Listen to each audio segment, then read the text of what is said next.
ನಾಗ್ಪುರ ಹತ್ರ ಹೋಗ್ತಾ ಇರಬೇಕಾದ್ರೆ ನಮ್ಮ ಲೆಫ್ಟ್ ಸೈಡಲ್ಲಿ ಒಂದು ಏರೋಪ್ಲೇನ್ ನಿಂತಿತ್ತು. ನಮಗೂ ಸ್ವಲ್ಪ ಕುತೂಹಲ ಆಯಿತು. ಇದು ಏರ್ಪೋರ್ಟ್ ಅಲ್ಲ, ಆದರೂ ಇಲ್ಲಿ ಏರೋಪ್ಲೇನ್ ಏನಕ್ಕಿದೆ ಅಂತ ವಿಚಾರಿಸೋಣ ಅಂತ ಹೋದ್ವಿ. ಬಟ್ ಸ್ಟಾರ್ಟಿಂಗಲ್ಲಿ ಸೆಕ್ಯೂರಿಟಿ ನಮಗೆ ಪರ್ಮಿಷನ್ ಕೊಡೋಕ್ಕೆ ತುಂಬಾ ಯೋಚನೆ ಮಾಡಿದ್ರು. ಅದಾದ ನಂತರ ನಾವು ಈಗ ಒಂದು ಪರ್ಮಿಷನ್ ತೊಗೊಂಡು ಆ ಏರೋಪ್ಲೇನ್ ಶೂಟ್ ಮಾಡೋಣ ಅಂತ ಅಲ್ಲಿ ಹೋದ್ವಿ.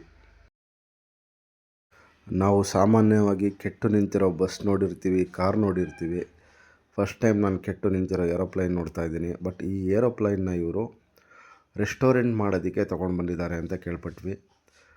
ನಾಗ್ಪುರದಲ್ಲಿರುವಂಥ ಒಬ್ಬ ವ್ಯಕ್ತಿ, ಬಿಸ್ನೆಸ್ ಮ್ಯಾನ್, ಕೋಲ್ಕತ್ತಾದಲ್ಲಿ ಕ್ರ್ಯಾಶ್ ಆಗಿದ್ದಂಥ ಏರೋಪ್ಲೇನನ್ನು ಇಲ್ಲಿ ತೊಗೊಂಡ್ಬಂದಿದ್ದಾರೆ ಅಂತ ಗೊತ್ತಾಯಿತು.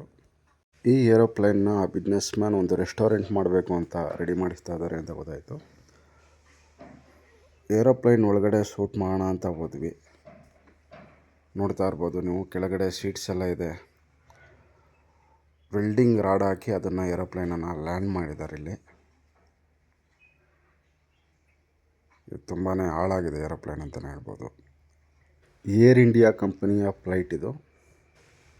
ಇದು ನೀವೇನು ನೋಡ್ತಾ ಇದ್ದೀರ, ಇದು ಏರೋಪ್ಲೇನ್ ಮುಂಭಾಗ.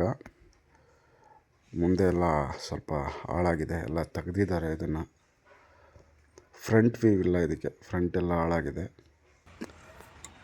ಇದು ಜನಗಳು, ಪ್ರಯಾಣಿಕರು ಹತ್ತುವಂಥ ಜಾಗ ಇದು. ನೋಡಿ ಒಳಗಡೆ ಎಲ್ಲ ಎಷ್ಟು ಇದಾಗಿದೆ ಅಂತ.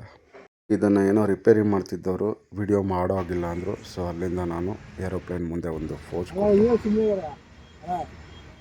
ನಮ್ಮ ಜರ್ನಿಯನ್ನು ಕಂಟಿನ್ಯೂ ಮಾಡ್ತಾಯಿದ್ದೀವಿ.